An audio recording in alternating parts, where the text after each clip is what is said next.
We are back on record then and in the continued trial. In RCR 2012-065630, Mr. Coughlin is present in court, Mr. Young is present in court. We're ready to go. Sergeant Lopez can come back up and retake the stand.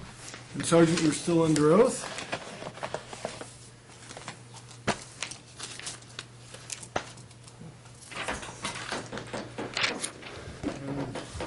Did we finish direct examination, Mr. Coughlin? Yes, sir, Your Honor. Okay, Mr. Young? Oh, I'm sorry, Your Honor. Did you say have you finished your direct? You did it yourself. Very good. Go ahead. You want redirect? Okay. I thought maybe I said yes when I didn't mean to. That's okay. And you look much nicer with a button collared shirt. Thank you, sir. Go ahead. About that. Thank you for coming back, Sergeant Lopez. I'm sorry you wound up splitting your testimony between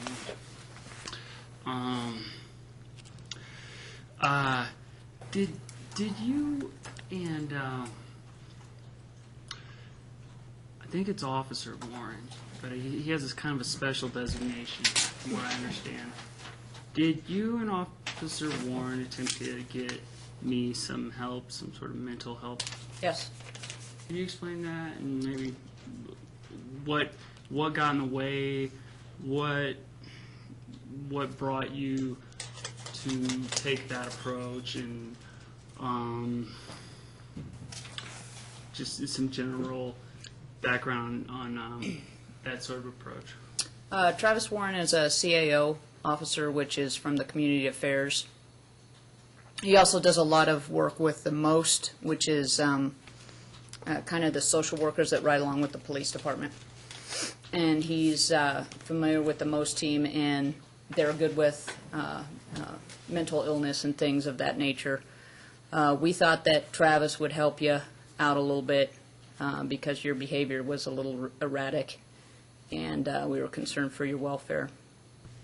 Well, I appreciate that. Can you tell me, can you describe the erratic behavior? I think you did earlier a little bit when you got into kind of what was frustrating about it, but can you maybe describe a little more if you have some specifics maybe?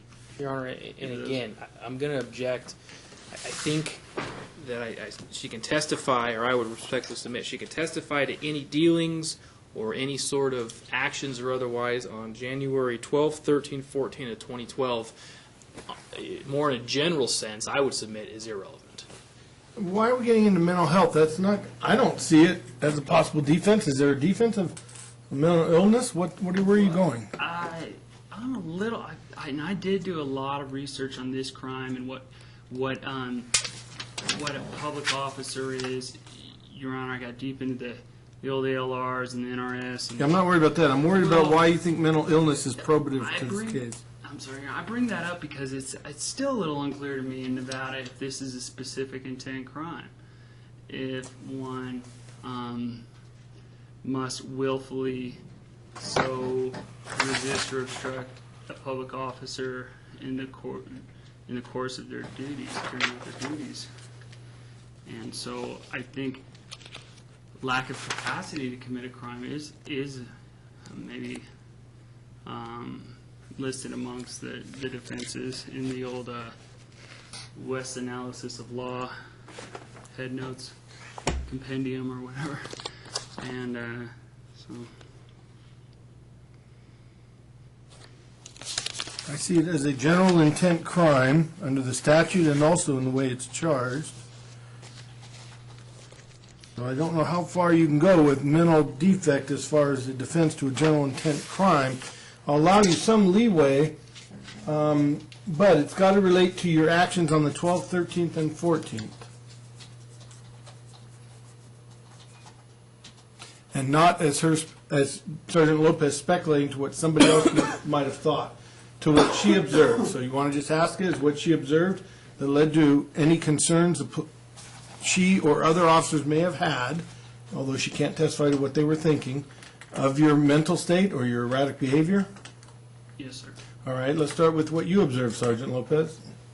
I observed Mr. Coughlin following us around with the camera, talking to us behind the camera, talking to us about the crime that occurred. As we were trying to get details of the crime, he was very vague about the crime, not really allowing us to fully investigate the crime. He badgered a lot of my officers during the course of the investigation, and has generalized kind of bizarre behavior in our experience. Go ahead, Mr. Coughlin. When you say bizarre, is it bizarre like a person fearful or angry towards things that are clearly not there to an extent where it's almost like hallucinatory, or do you mean bizarre as in a person who just seems kind of paranoid, kind of always on the defensive, maybe has had a run of difficult circumstances, like a divorce, and then a summary eviction, then a candy bar arrest, and a lot of family issues? You know, Is it I'm that going to kind of object. This is bizarre, or- run on, and it probably calls for speculation. Well, that's sustain. Can you define bizarre any further, or have you already established it based upon his conduct that you observed? His conduct, the paranoid comments that he made, I think he would accuse officers of being in cahoots with local attorneys, and I can't remember any of the attorneys' names, but none I've ever heard of, and none I've ever been in cahoots with or anything of that nature. And just generalized not standard behavior that we would see in calls or cases like this. Go ahead, Mr. Coughlin. And to the extent that that answer was allowed, if I may just follow it up with a quick question or two, Your Honor. Sure. When you indicated that I had accused officers of being in cahoots with, say, a local attorney like Richard Hill or something, Richard G. Hill, because there was three of them. And I just want to probably save it for my testimony, but I don't believe I've ever indicated that Richard Hill takes bribes or this or that. Objection. Yeah, let's just ask the question. Yeah, Mr. yes, sir. Coughlin. Yes, sir. When you said that I had accused officers of being in cahoots with, like, a local attorney, were you implicating any allegation of bribery or anything to that? I don't remember what it was about, but you would mention that we are talking to whoever the local attorney was, and that we're, I don't know if plotting against you for some reason, some other case, and I had no idea what you're talking about. Can you indicate whether or not that plotting was the impetus behind any alleged plotting was alleged to be money, or was it just personality conflict, or? To be honest, I don't remember. It's just when you get on those ramblings, kind of, I don't remember what you say. So you wouldn't say you definitely remember ever hearing me accuse any local attorney of bribing any local member of law enforcement or any member of law enforcement? I have no specifics to that, no. Okay. Is it possible that I never, in fact, did make such an allegation? Of But rather, bribery Yeah, but rather in specific, or? maybe asked a question. Like, are you on Richard Hill's payroll too? Something kind of off color. That sounds like you, yes. Maybe a bit inappropriate. Possibly, yes. But not necessarily technically making that allegation. In that it's in the form of a question. And like I said, as soon as you start rambling, sometimes, I'm not really sure where you're getting at, where you're going to. Okay.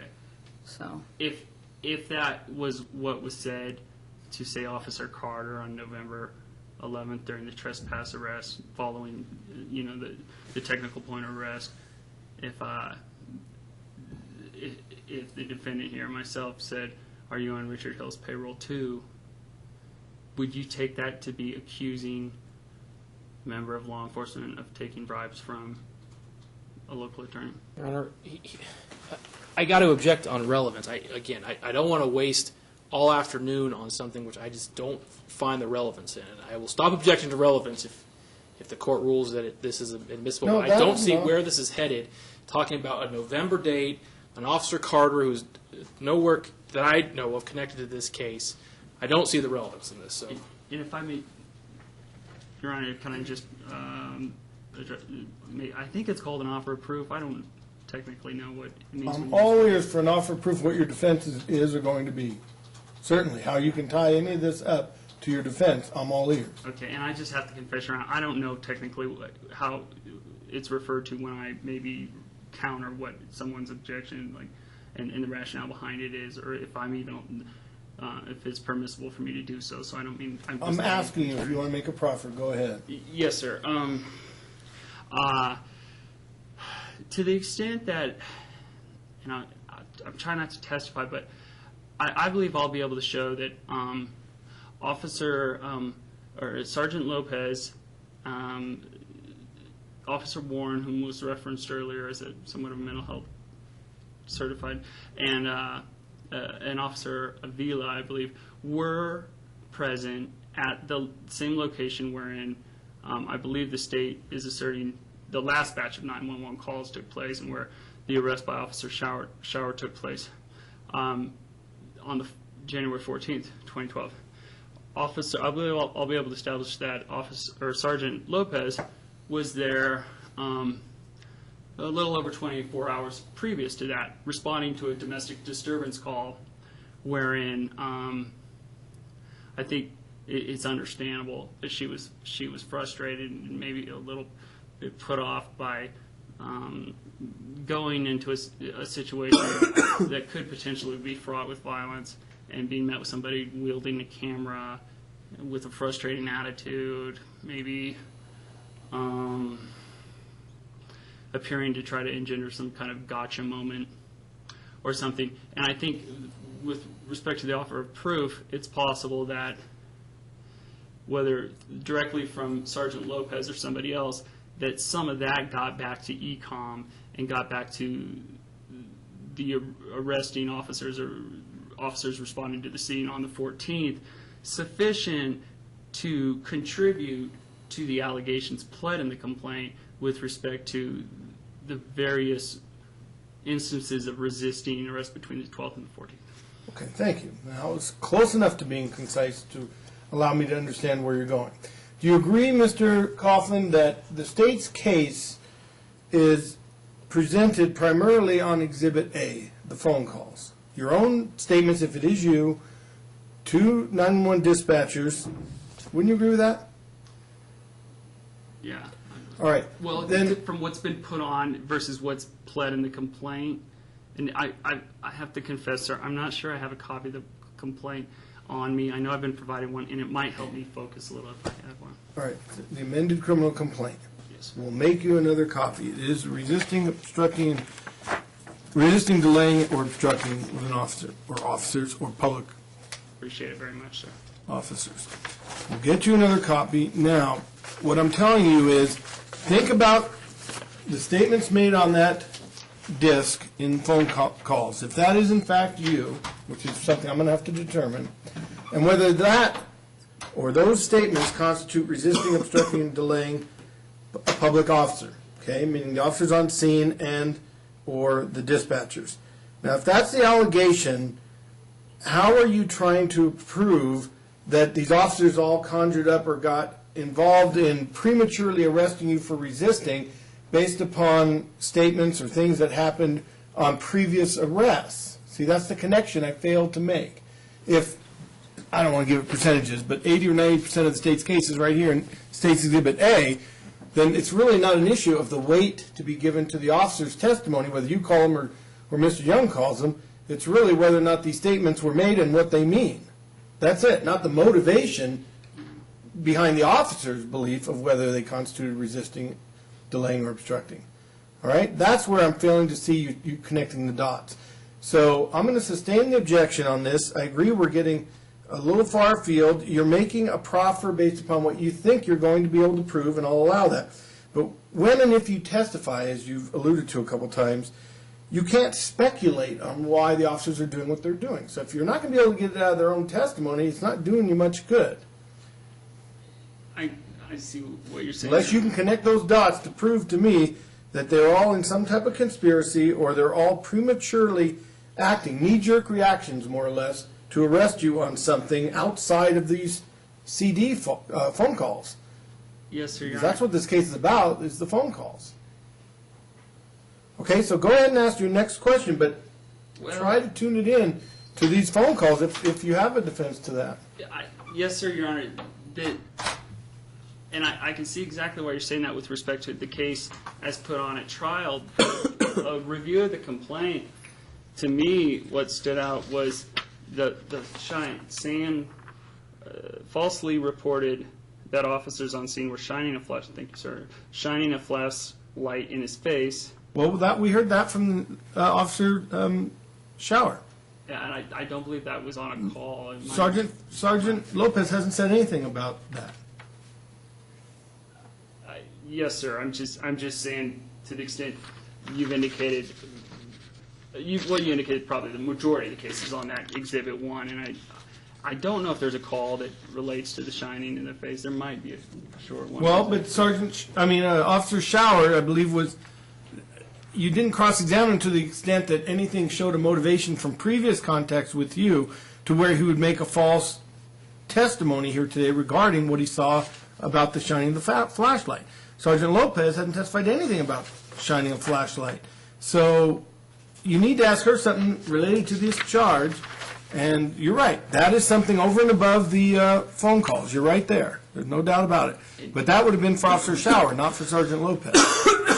Yes, sir, Your Honor. And just to the extent that this has been somewhat difficult, because while the charge was amended to a resisting, delaying, or obstructing a public officer, as pled and specified in the complaint, the exact language of the misuse of a system of emergency communications when no actual or perceived emergency existed is still retained. That's okay. Well, but I believe there's been some objections today sustained on the grounds that this is not a misuse of 911 trial, and anything related thereto is irrelevant. Right. But you still have the language of the complaint, which has to be proved up or amended. If it's not amended, then this is the exact language that has to be proved up for me to find a conviction. At least something in those allegations, I agree with you there, has to constitute the elements of resisting, delaying, or obstructing a public officer. So go ahead and ask questions. Let's not continue the argument. We're just wasting time. Yes, sir, Your Honor. If I may just ask one quick last question. Absolutely. Would it be possible or permissible to get a ruling that might kind of narrow down things to the extent that whether or not, if in fact the state is able to prove a misuse of such emergency communications occurred, whether or not that, as a matter of law, would be sufficient to support a resisting or obstructing charge? It's not a proper question, because that's not before me. I'm not going to be ruling on whether there's been a violation of the 911 misuse or not. That's not before me. The charge is what's been amended in the complaint. It doesn't matter to me. That's what I was trying to tell you with Officer Shower when he testified. I'm not here to determine whether it's a 911 call violation or whether that constitutes a crime here. The allegations are whether this constitutes resisting, delaying, or obstructing. If it also is a 911 call violation, so be it. If it isn't, so be it. It doesn't matter. Well, and the only reason I brought that up, sir, is on page 2 of the amended complaint at line 3, is that exact language from the... It could be. It doesn't matter to me. Happens all the time with multiple different types of charges. You can have the exact same language constitute different or various offenses. The DA, the district attorney involved in the case, gets to decide how they want to charge it. The bottom line is they have to prove it up, no matter whether they call it 911 misuse or obstructing, delaying, and resisting. But to me, it's just the extent to which I've had some instances where a relevancy objection has been sustained where I'm asking questions directed to a misuse of 911 type language. And you asked him questions about whether it constituted that as a crime, whether it was the elements of that charge. Totally irrelevant to me. It also doesn't matter to me if anybody proves up the elements of murder in this case. I'm here to decide whether it's resisting, obstructing, and delaying. So, anyway, ask Sergeant Lopez questions regarding what she observed. okay? Yes, sir.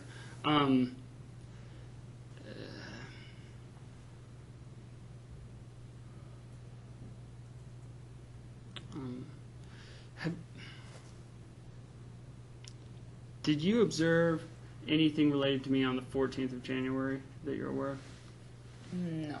If I'm correct, and we had an interaction where I was videotaping you on January 13th, if that helps contextualize, the next day, No. Clearly we didn't see each other 2 days in a row. Would No. you say that's true? And we didn't see each other the day prior? No, I wasn't working. Okay, can I ask how you remember that you weren't working? I so long? pulled, for the judge's request to pull the unit history. Okay, and did that reveal something responsive to the matters which the court indicated would be relevant or useful for you to provide testimony on? Just a contact on the 13th. And what did that reveal? That was a 1016, domestic disturbance call. And that could be characterized as a fight? It was dispatched as a domestic disturbance. Okay, and you're not sure there was another call dispatched as a fight? Is that fair to say, or? Not during my shift or not during my time there on that day, no. Are you, okay. It's just a little bit difficult where I don't know that the state's really even put on any evidence as to where the calls in the middle group took place. What's your question? Well, Or do you pass the witness? Are you aware of any instances where the defendant is alleged to have gotten in the way of, say, a police officer, a 911 operator, doing what they need to do in the course of their job, or refusing to do what they were told? That's a basis for the complaint in this matter? The complaint of the first call, or the complaint of the 911 case that you're talking about? Have you heard the calls on the Exhibit 1? No, I haven't heard any of those calls. I just kind of picked it up from the Okay, The 'cause call. I'm a little confused by your last statement as to what you were referencing. You said the first call or the 911? Yeah, the call that I was actually on, which was the 13th, a little after noon, it was for domestic disturbance. Okay. Do you know whether or not anything related to that call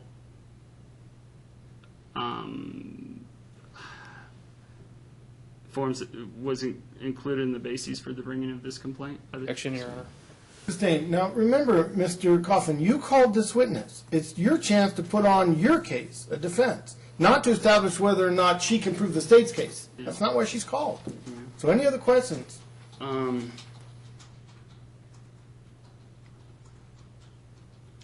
At this time, did you believe I was mentally well during that, say, when you interacted with me on January 13th? Action, Your Honor, relevance. And sustained. It calls for a legal conclusion, and I don't even know what mentally well is. She's already testified that they called in, is it Officer Warren, I believe it was, and that there was bizarre behavior. That's already been testified to. All right? I'm not going to let her give a medical opinion. Okay. Based on your training and experience as a sergeant with the Reno Police Department,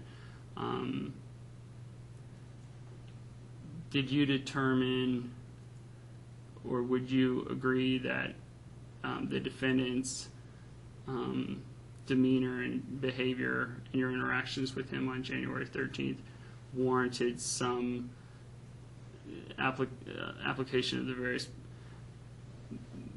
community resources or mental health types of, I think you referenced most earlier, types of entities? That's also been testified about. She's already said to the extent that she can say it. Who was called in and why, and they observed bizarre behavior, and she went through and explained that. I'm not going to let her get into an opinion about how bizarre it was or whether she felt you needed some mental health care at that time. She's already gone as far as she can go with that. So if there's no further questions, I'm going to have you pass the witness, and we're going to go to cross-exam. Okay. We're going back to stuff that's already been covered also. Yes, sir, Your Honor.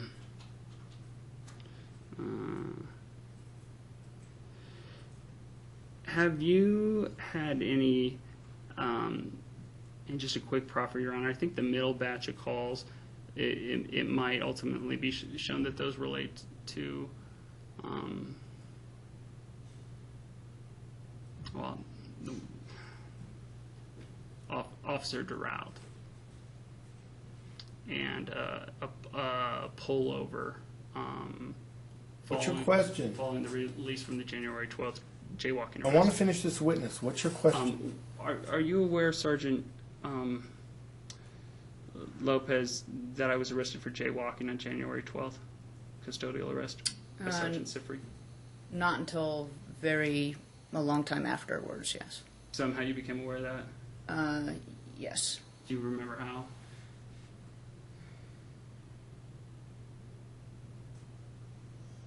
I think that we were attempting to help you again through the CAO office, the most workers. Can I just, when you say these acronyms, would you mind? There's community actions officers, and most, I'm not really sure what it stands for, but it's the social workers that are assigned to us that give us help with some people if we need to. They have more expertise than officers do, and I believe that we discussed it then to see if we could get you some more help.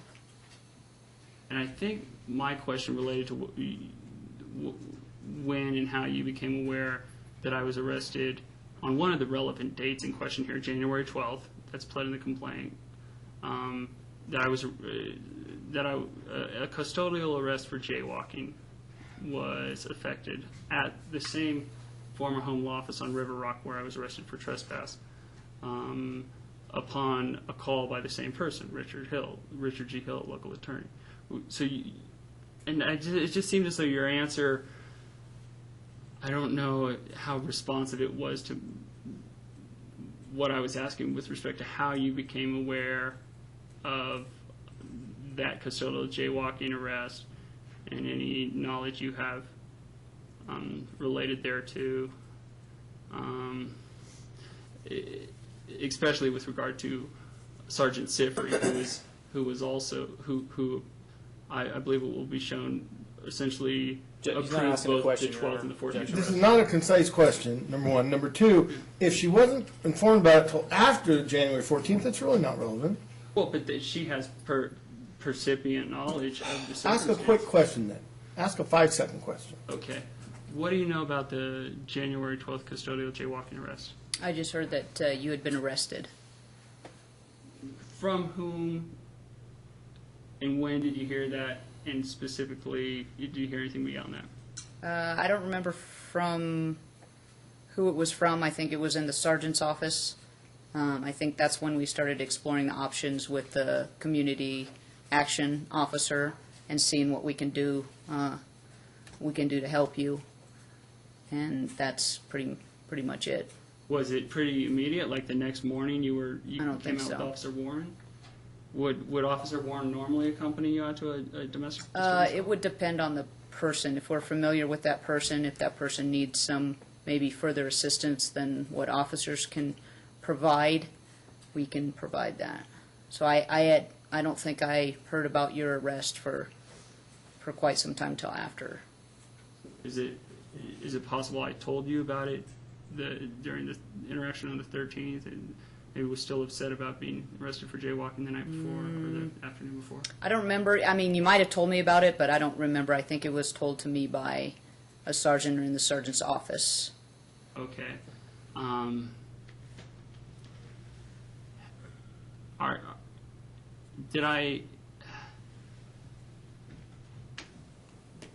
During the interaction on the 13th, did I make any mention of Officer Duralde and being pulled over early in the morning on the 13th upon being released from jail, incident to the jaywalking arrest?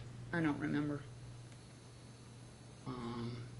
Did you ever, at this time, did you have any communications with either directly with Officer Duralde or Sergeant Sifre, or maybe through a third party, fellow member of the force or something like that? About your arrest or about the stop, the traffic stop? Just about me in general. Just what I discussed prior And I'm sorry, I was a little unclear on the specifics of that. of your behavior prior and your arrest from prior, I guess.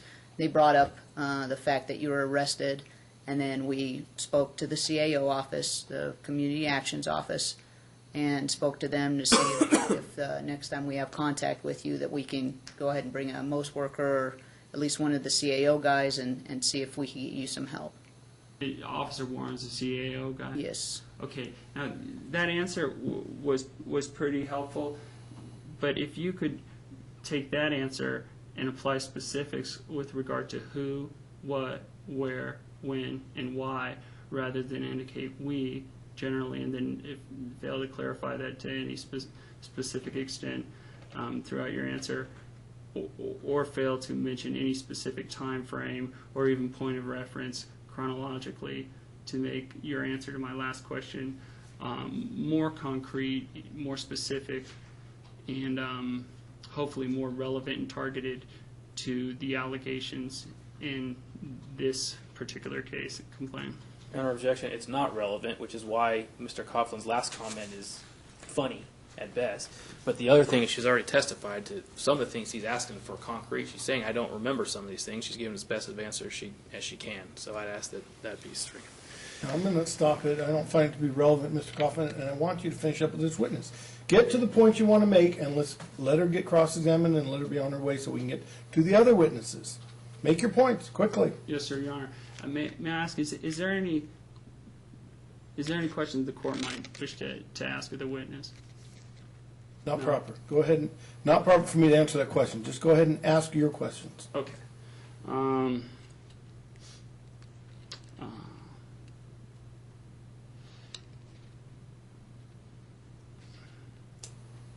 Do you know whether the response that you referenced in your last question with respect to some unidentified we, which I assume includes you, became aware of something about me, maybe the jaywalking arrest, maybe something else, maybe the Duralde pullover early in the morning, 13th? Objection, relevance, Your Honor. And I believe asked and answered if I even understand his question. Sustained.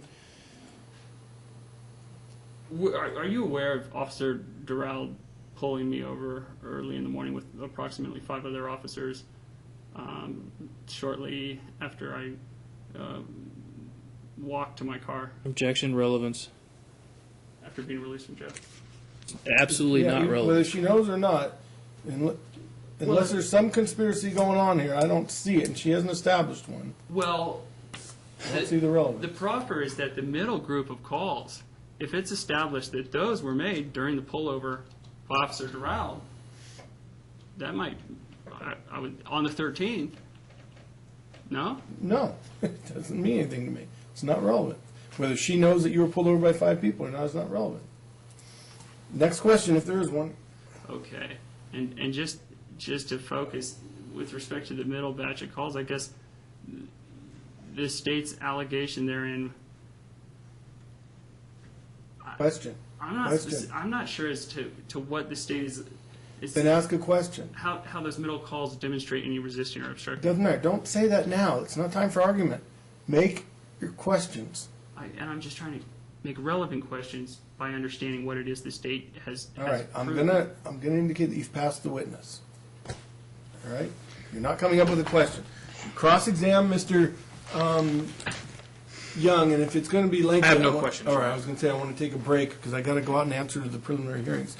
There's a possibility. There's one preliminary hearing which has a bail hearing. I don't know if they've worked it out or not. I need to go out and check.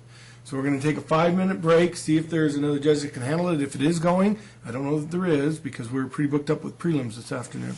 So we're going to take just a 5 or 6 minute break right now. Sergeant Lopez is going to be excused. All right. Your next witness, would it be Sergeant Thu, I take it? Do you want to put them on, or do Well, you Your not? Honor, if I can just preserve for the record, I had a lot more questions for Sergeant Lopez. Well, then you should have asked him. I asked you 4 or 5 times. You weren't getting to You them. told me to sit You down. were just rambling. That's right, I told you to sit down because I asked for a question. All I got was rambling. I don't want you making arguments right now. All right, so I took that to mean no more questions. You've been duly warned, Mr. Coughlin. I wouldn't do that prematurely. I've warned you plenty of times. All right, so Sergeant Lopez is going to be excused, subject to being recalled if necessary. If there's some reason that's probative to the court, I'll allow it. Right now, she's going to be excused. Who is your next witness? Your Honor, is Sergeant Thu here today? I don't know yet. Okay, Is he the next one you want to call or not?